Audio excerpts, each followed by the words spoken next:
अस्सलाम वालेकुम क्लास 10। आज हमने करनी है general properties of acid.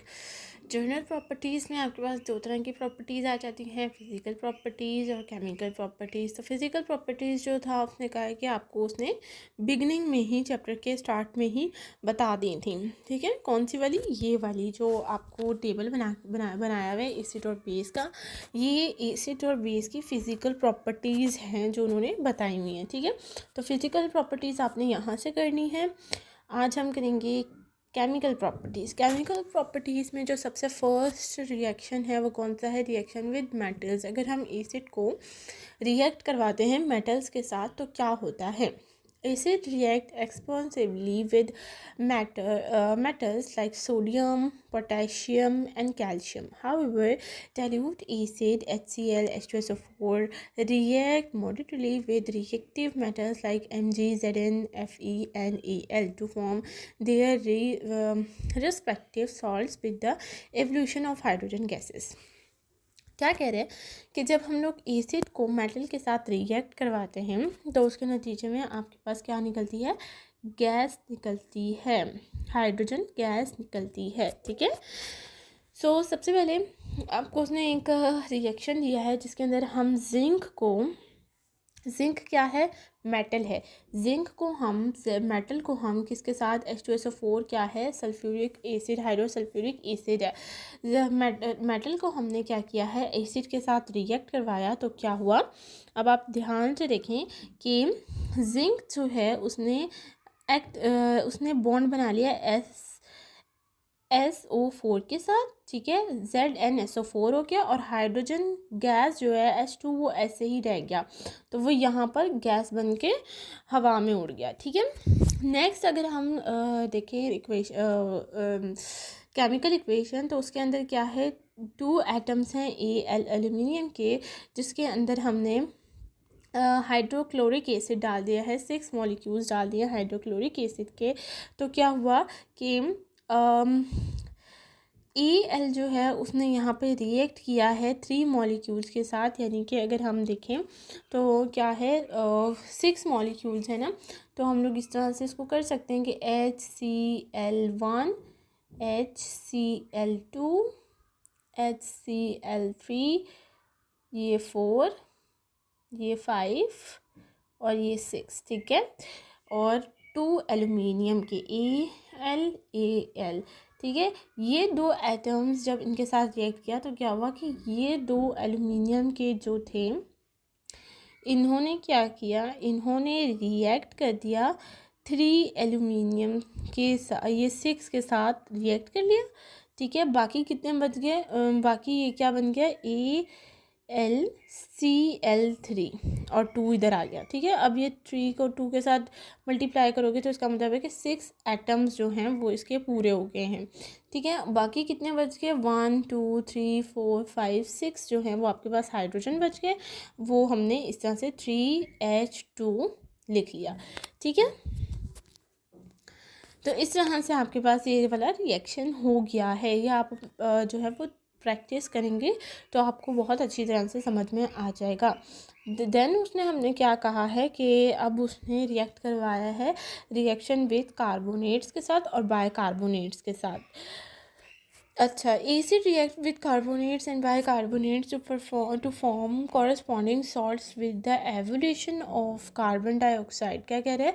Evolution होती है कार्बन डाइऑक्साइड की, यानी कि CO2 गैस इसके अंदर से निकलती है। अच्छा, ये हमने क्या है? ये हमारे पास कार्बोनेट्स हैं CaCO3। कार्बोनेट्स को हमने एसिड के साथ रिएक्ट करवाया तो क्या हुआ? Ca जो था वो Cl2 के साथ रिएक्ट कर गया। ठीक है, CaCO3। ठीक है, इसने क्या किया? HCl। ठीक है, 2 मॉलिक्यूल से HCl के, तो इसने क्या किया? Ca ने Cl के साथ बॉन्ड बना लिया, तो CaCl और ये वाला 2 यहाँ पे हम लिख लेंगे। ठीक है, CaCl2। आगे क्या बच गया? CO3 है, इसमें से एक ऑक्सीजन निकल गया और वो इस हाइड्रोजन के साथ आ गया। अब तो 2 हमारे पास क्या हैं? हाइड्रोजन है, तो ये H2O वाटर बन गया। साथ में इसके अंदर से एक निकल गया, एक ऑक्सीजन निकल गया, तो क्या बन गया? CO2 बन गया, यानी कि कार्बन डाइऑक्साइड बन गई। ठीक है, इसके बाद नेक्स्ट वाला जो आपके पास रिएक्शन है वो देखें, ये आपके पास क्या है, बाइकार्बोनेट्स। बाइकार्बोनेट्स को एसिड के साथ रिएक्ट किया तो NaSO4 के साथ रिएक्ट कर गया, NaSO4 के साथ रिएक्ट कर गया। साथ में आपके पास क्या बच गया, CO3 था। इसके अंदर से एक जो इसके अंदर से 2 ऑक्सीजन निकल गए, ठीक है, O2 निकल गया और क्या बन गया, CO2 बन गया। तो ये आपके पास यहाँ पर कार्बन डाइऑक्साइड निकल गई। ये जो CO2 था ये इस हाइड्रोजन के साथ आके मिल गया तो H2O बन गया, ठीक है, 2 मॉलिक्यूल H2O के बन गए। थर्ड वाला रिएक्शन देखें, रिएक्शन विद बेस। अगर हम एसिड को बेस के साथ रिएक्ट करवाते हैं तो वो हमेशा सॉल्ट और वाटर देती है, ठीक है। Acid react with base oxides and hydroxides of metals and ammonium hydroxide to form salt and water. This process is called neutralisation, और इस प्रोसेस को हम क्या कहते हैं, न्यूट्रलाइजेशन कहते हैं। तो इसमें देखें क्या हो रहा है कि NaOH बेस है, HCl यहाँ पे क्या है, एसिड है। जब हमने NaOH के साथ HCl को रिएक्ट करवाया तो Na ने बॉन्ड बना लिया किसके साथ, Cl के साथ, और H यहाँ पे भी एक H बच गया और यहाँ पे OH बच गया। तो ये H और ये OH वाटर बना लेंगे और बाकी ये जो बना है NaCl आ जाएगा, ठीक है। सेकेंड देखें, सेकेंड वाला देखें, CuO copper dioxide, copper oxide था, ठीक है। और इसके साथ हमने क्या किया, H2SO4 को रिएक्ट करवा दिया। Cu जो है वो रिएक्ट करेगा, वो बॉन्ड बनाएगा SO4 के साथ, ठीक है। तो CuSO4 और यहाँ पे एक ऑक्सीजन रह गया, यहाँ पे H2O रह गया। जब ये दोनों आपस में बॉन्ड बनाएंगे तो वाटर बन जाएगा, ठीक है। ये है रिएक्शन विद बेस। जब हमारे साथ एसिड जो है वो बेस के साथ रिएक्ट करेंगे तो हमारे पास क्या बनेगा, हमारे पास सॉल्ट्स बनेंगे। ये हमारे पास क्या है, सॉल्ट है, और ये हमारे पास क्या है, वाटर है, ठीक है। अब हमने फोर्थ वाला रिएक्शन देखे हैं, वो क्या करवाया हुआ है, एसिड को रिएक्ट करवाया हुआ है सल्फाइड्स के साथ और बायसल्फाइड्स के साथ। सल्फाइड और बायसल्फाइड के साथ जब हम करवाते हैं तो ये क्या बनाते हैं, तब ये बनाते हैं सॉल्ट बनाते हैं with the liberation of sulphur dioxide gas, और साथ में SO2 गैस भी निकलती है। तो ये हमारे पास क्या है, ये सल्फाइड्स हैं। सल्फाइड्स को जब हमने एसिड के साथ रिएक्ट करवाया तो Ca हमेशा की तरह Cl के साथ जाके रिएक्ट कर दिया, CaCl2 बन गया, ठीक है।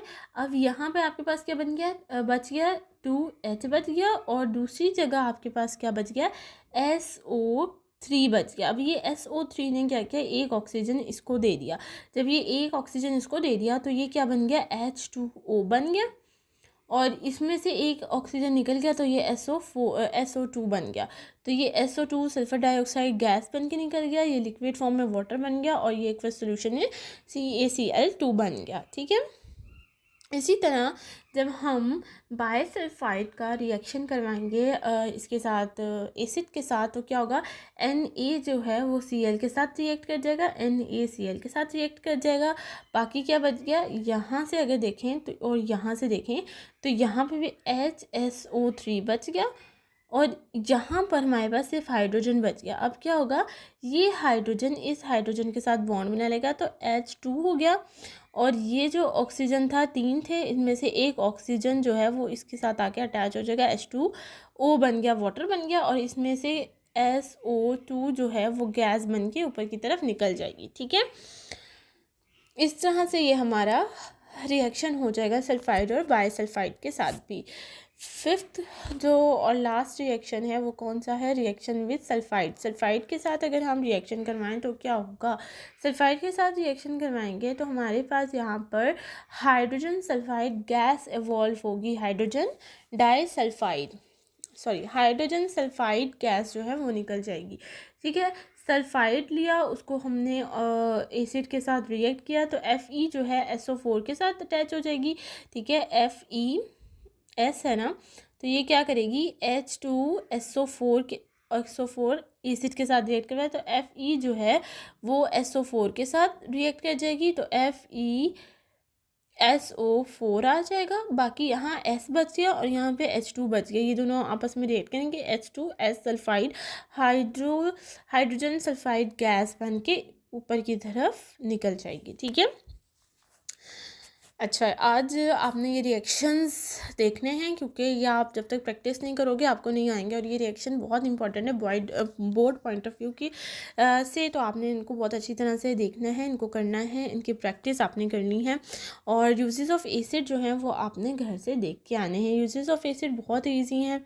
ठीक है, ये आपने जो है वो खुद करके आने हैं। ठीक है, ये आपने देख लेना है। कल हम लोग जनरल प्रॉपर्टीज़ ऑफ बेस करेंगे, और इसको आपने अच्छे से पढ़ें, देखें। जो कुछ समझ में ना आए मुझे कमेंट बॉक्स में पूछें, और चैनल को सब्सक्राइब कर दीजिएगा, वीडियो को लाइक कर दीजिएगा। अपना ख्याल रखिएगा। अल्लाह हाफिज़।